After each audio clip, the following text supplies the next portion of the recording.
สบายดีทุกคนเด้อเนาะวันนี้ก็มาพบกับเรา3 คนได้มาสอนภาษาเวียดเนาะวันนี้สิมาเฮ็ดสมประกาศมาแซ่นี่แหละสมประกาศเนาะมาสามไอ้น้องนี่เติมมาเฮ็ดเนาะจำไม่ดีเนี่ยจิ้วพี่น้องจิ้วอันนี้มันประกาศเนี่ยประกาศคิวประกาศเนี่ยเนาะอันนี้ซื้อมันสวยดิพอดีแปลว่าไปซื้อซาเลยบ่ได้ประกาศงานเลยได้ประกาศอันนี้เป็นกระปุกเด้อเราเบิ่งเลยเนาะว่าเครื่องเฮ็ดเป็นสิ่งอย่างเลยเนาะโอ้แล้วโอ้โหอันนี้เนาะเป็นแบบเครื่องปรุงเนาะซิมีอย่างนี้เนาะเวลาเฮ็ดส้มผักเนาะอันนี้เป็นแบบผักกาดเนาะทบิดเนาะเขาก็ไปล้างแล้วก็ล้างสะอาดมาแล้วก็เก็บมาซอยเนาะอันนี้พันได้ซอยแล้วก็สิเฮ็ดเป็นขั้นตอนเลยเนาะแล้วก็มีข้าวเหนียวเนาะว้าวข้าวเหนียวแล้วก็ปลุกเนาะก็ปลุกไว้ใส่แบบผักกาดส้มเนาะมาอัดเนาะแล้วก็ถุงมือสิมีถุงมือเนาะเอาไว้เพื่อสะอาดเนาะแล้วก็มีกระเทียมเอาไว้ใส่ให้มันหอมแล้วก็มะเขือแล้วก็มะเขือเนาะมะเขือเอาไว้ซอยใส่ไผ่มักเนาะไผ่มักก็ใส่ไผ่มักก็ใส่แล้วก็เกลือ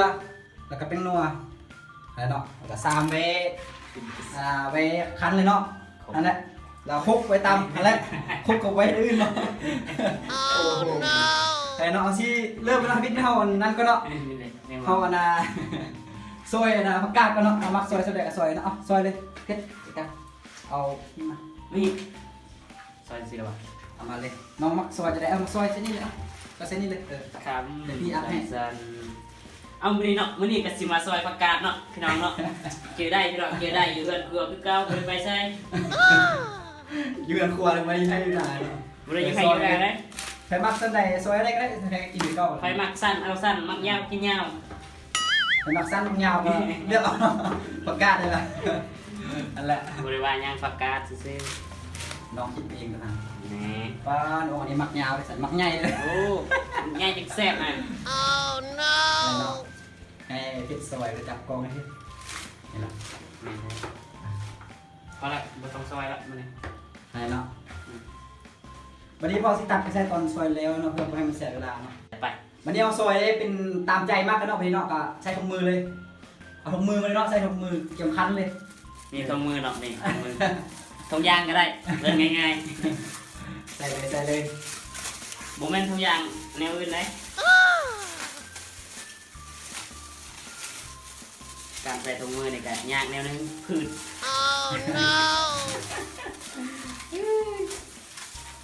บ่เข้าแค่เลยอันนี้เป็นครัวเนาะอันเป็นครัวยุ่งเฮียนะเทพเนาะเจ็บกระทะเล็กย่างก็ได้เอาเลยเนาะใส่ถุงมือแล้วก็เอาเกลือใส่เนาะว้าวร้อยแล้ววันนี้เอาเกลือใส่ประมาณเท่าไหร่เห็ด2 บ่วงเนาะผักกาดชนิดประมาณโลนึง2 โลใส่ประมาณ2 บ่วงแล้วบ่วงครึ่งเนี่ยเนาะใส่หลายมันก็จะชิมเนี่ยครับ1 บ่วงเนาะใส่ลงไปสิรอซาให้ยังอีก2 บ่วงโอเคแล้วใส่เข้าไปแหลกคันเลยแบบนี้นะบอกเป็นนัวใส่ตำหนักก็ได้ไอซ์คันไปหิ้นน้ำมันเนาะโอเคตามเริ่มเอาเลยคันแล้ว3 เดือนแล้วอันน่ะภาษาเวียดที่ส้มผักเนาะเขาจะภาษาเวียดจะว่าอันน่ะมวยเสื้อกายเนาะมวยเสื้อกายเนาะจะเบาเรื่องกูถึงเนาะจะเบาเป็นมันเคยขาดของกันถึงแล้ววางมวยเสื้อกายเนาะแล้วเป็นเฮ็ดส้มผักเนาะภาษาเวียดมวยเสื้อกายนิวเวียดแซมดีหมดลำแถวจากเนี้ยแต่ว่าคุณขอเดซางด้วยถ้าแบบผมมักมุ่นแหละค่อยคั้นเป็นนวดไปให้มันออกน้ำเป็นเขียวๆนิดนึงก็ออกน้ำแล้วก็ค่อยไล่ให้หนึ่งได้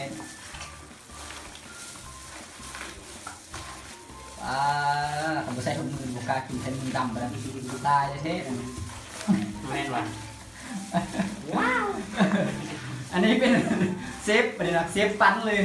เซฟนี่เนาะนวดไปให้มันออกน้ำเขียวๆนะออกน้ำอะไรเมื่อเช้าเลยเมื่อเช้านี่ก็ออกแล้วออกน้ำแล้วนวดไปออกน้ำเลยขึ้นลึกเลยเนาะ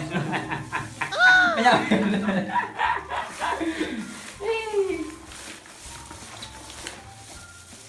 ดี๋ยวน้องไปทำพี่หน่อยหนึงดูเออโอเคก็สิได้ที่แล้วเนาะนี่โอ้งามลองซิมเบิ่งเนาะแจ๊ะ นวดไปก่อนแต่แผ่ผมมักแบบให้เละเองก็น่าจะพอดีนะพี่เนาะเหลือนวดอีกหน่อยหนึงเพื่อมันกลมกรอบจะแซ่เข้าไปก่อนนะเนาะเอาเข้าแซ่เดี๋ยวเอาแซ่เนาะข้าวเหนียวเนาะใส่น้ำเวลาแซ่ไว้ให้มันอะไรเนาะน้ำแล้วก็แซ่ไว้เพื่อให้มันส้มมันอะไรมักให้มันแบบ สมไว้ ส้มใบใดๆนะก็ใส่ตามใจใส่น้อยก็แซ่บใส่หลายก็แซ่บอีก ใส่น้อยเซฟน้อยใส่หลายเซฟได้ นี่ ใส่เป็นเตาไว้ ไม่ต้องใส่ไว้ซะเดี๋ยวเนาะแซ่ไว้เนาะอันนี้เนาะเขาแซ่ไว้จะได้นวดทำไปล้างกับพอดีจะได้ปิดไส้เลยแล้วนวดอีกจะน้อยนึงบอก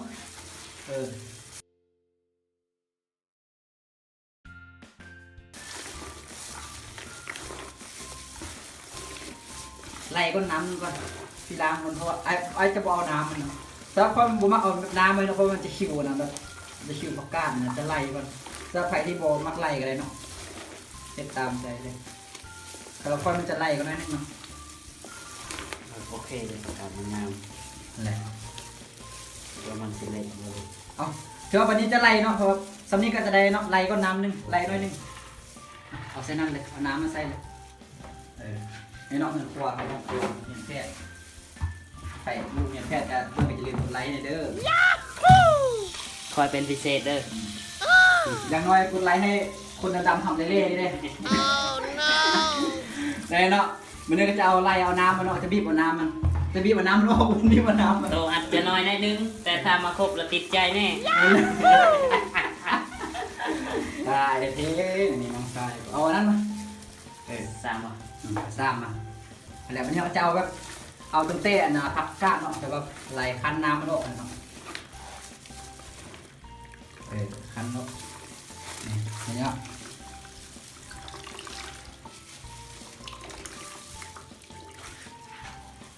มาทำพิธี คั้นเนาะคั้นเท่าละโล2 โลพอดีเนาะถ้าเราใส่แบบน้อยคนเนาะคั้นหลายมันจะส้มแบบเสียลายไม่ค่อยได้กินนะกินแบบเรียนหรืออะไรมันจะน่าเบื่อเนาะคั้นเท่าละน้อยแบบมันแบบคั้นไหมเนี่ยเนาะเอาน้ำมานี่ชอบเนาะเซตตัวนี้เลยก็ได้เนาะวันนี้จะเปลี่ยนมา3นี้เลย เป็นสีเขียวเนาะวันนี้ นี่แหละวันนี้ก็จะปรุงเนาะใครแบบมักเค็มมักนัวก็จะปรุงไม่ก็ปรุงแล้วก็ซิมมึงเนาะเท่านี้แหละบ่ได้ยากเนาะ ต้องสาวมาใส่แบบ ใส่จักบวงนึงบวงปลายบวงนึงก็พอละใส่หลายก็เค็มใครมักเค็มคือแบบกินแบบเค็มแบบรสชาติจัดๆนิดนึงก็ใส่หลายก็ได้ เราก็ต้องใส่หน่อยนึงอีก ไม่แล้วนี่นะเนาะไอ้ผมซื้อมาน้องบางไฟเลยแล้วเนาะ เป็นนวดเนาะ เราไปนัวเสร็จประมาณจะครึ่งบวงหรือว่าครึ่งหลายนึงครึ่งก็ได้เนาะใส่หลายแล้วมันก็ตายไว้นัวเรียบ ยันไม่ลง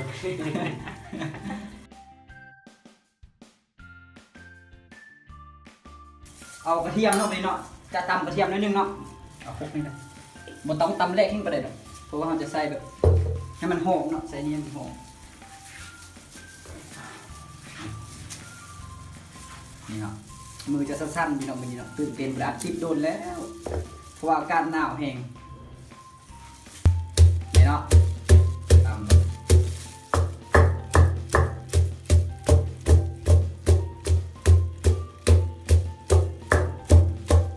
เล็กจังหน่อยก็ได้นั่นแหละนั่นแหละ โอเคป่ะ โอเคไอ้น้องเขาตำให้มักมุนมักอะไรก็ต้องมามุนอะไรก็ได้ใส่ได้หนึ่งพอเดี๋ยว โอเค วันนี้เราก็เอามาใส่เลยเนาะแต่คั้นก็ค่อยผสมคั้นแห้งๆก็ได้ใส่เปลือกใส่เกลือมันพร้อมเดี๋ยวเราจะค่อยได้กินเปลือกมันพร้อมนี่อย่าลืมไม่นอกใครชิมเพิ่งแล้วก็อย่าลืมกดไลค์กดแชร์ให้ถึงน้อยตามคำเล่ๆนี้เลย ต่อไป ยังเข้าเอาเข้าเส้นน้อยนึงไผมักหลายก็ใส่หลายเนาะนวดน้อยๆนึงมันเอาเข้าใส่มันต้องนวดแห้งก็ได้เนาะชิลิเองก็ไปกินเป็นแบบว่าอันน่ะปุ้น ว่ากัน ปุ้นผักกาด คันแนวอื่นก็ต้องแห้งหน่อยนึง มันค่อยคักบ่ ต้องใส่ข้าว ไปเนาะเข้าไปมักหลายมักกินข้าวหลายก็ใส่หลายมันแบบ เดี๋ยวนึงเนาะสำนี้พอเนาะ เนี่ยเนาะสำนีก็ถือว่าเลี้ยวอะไรเนาะแล้วก็ซิมเบิ่งแล้วก็มักปรุงใส่จังใดอีกอ่ะ มื้อนี้ก็สำเร็จเนาะสมผักกาด บัดนี้เนาะ มื้อหน้าสิมาเฮ็ดสมผักเสียนเตรียนเสียน บัดนี้กระเทียมใส่กับเนาะแล้วก็เฮาสิใส่อันน่ะมะเขือพวกเนาะเฮ็ดเอาถ้วยมาใส่น้ำนั่นแหละ ซอยมะเขือเนาะแล้วก็แผ่นมะเผ็ดมะเขือใส่เนาะอยากให้เวลาใส่กินอันนั้นเนาะจะใส่จูวัดบีบมาจัดการนี่แหละเนาะ นี่มะเขือเนาะมีด กับหูแล้วยิบซอยมันเปลืองเน็ตอยู่แล้วพี่เองไม่ซอย แม่นปัดได้ ซอยบางๆอะไรก็ได้จะสั่งกันได้ได้ก็ได้ไปมักต้นเลยมักใหญ่มักยาวสั้นมักอะไรก็ซอยออกกันละ คันมักใหญ่ละบอกได้เด้อคอมเมนต์บอกก็ได้คันมักใหญ่สิเฮ็ดให้ใหม่ อะไรเนาะซอยเอาเนาะตอนนี้ก็ถือว่าซอยมะเขือสำเร็จเรียบร้อย สำเร็จเรียบร้อยนะครับวันนี้ แล้วก็เอามะเผ็ดเด้มะเผ็ดก็ใส่ล้างมะเผ็ดล้างอะไรกำลังนำกันนี่แหละ ก็กองไม้บนเจมเลย แกงแล้วบ่สมประกาศครับยอดตรงนี้มื้อหน้าเฮ็ดให้กว่านี้อีก อะไรเนาะมะเผ็ดกับไผ่มักลายมักคนมักเสียบดาบสุดเลยก็แซ่บ พี่น้องมื้อนี้ก็มาแซ่บดากนำกันเอาเผ็ดลงไป แล้วที่ใส่แบบต้นปุ่นท่านกระปุกก็ได้ แซ่บดากเลย นวดนิดนึงแล้วก็เข้ากับเนาะโบเบียนละโบเบียนเลยร้าย เอ้าพี่น้องบัดนี้แล้วเลยพี่น้องบัดนี้จัดจังซี่ เผ็ดตามสูตรนะมันตรงนั้น นี่ใส่มันเลย ใส่ลงไป คันมันแซ่บมื้อใดแล้วสิแซ่บบอก ก็ใส่มันเสียนิดค่อยวะ อย่าลืมกดไลค์กดแชร์ให้ก่อนนี่ ไอ้บอกให้น้องห้องแต่ยังเป็นคืนนึงอยู่ อย่าลืมเด้อพี่น้องเด้อกดไลค์กดแชร์อย่าลืมห้ามลืม น้ำค่อยจะเบาเลยเนาะเอาจะเล่นนั่นเลยเนาะให้มัน กดกระลิ่งข้างเทิงก็ได้เด้อ Subscribe เลย นี่เนาะอากาศอาจจะเจ็บสามนี่เนาะ นี่ฝาอัดอันนี้เด้อพี่น้อง 3 มือเนาะ3 มือเราจะเป็นพิมพ์เลยจับยกขึ้นดูเพชรอาจจะเจ็บเนาะนี่เนาะ นี่แหละเนาะถือว่าสำเร็จเนาะ สำเร็จเอาบัตรสุดท้ายก็ขอฝากกดไลค์กดแชร์ในเด้อติดตามพี่น้อง นี่เนาะครบ3 มื้อแล้ว2 มื้อเนาะ2 มื้อก็กินได้แล้วครับว่าการทองกับมื้อนึงหรือว่าคืนนึงมื้อนึงก็น่าจะได้กินเนาะ นี่คือส้มผักกาดส้มผักกาดเด้อพี่น้องอย่าลืมส้มผักกาด คลิปนี้คือว่าซีหมดเท่านี้เนาะถ้าเกิดได้แล้วก็อย่าลืมกดไลค์กดแชร์แล้วกดติดตามให้พวกเราไปเด้อเนาะ2 คนเนาะขอลาไปก่อน บ๊ายบาย เอ้ย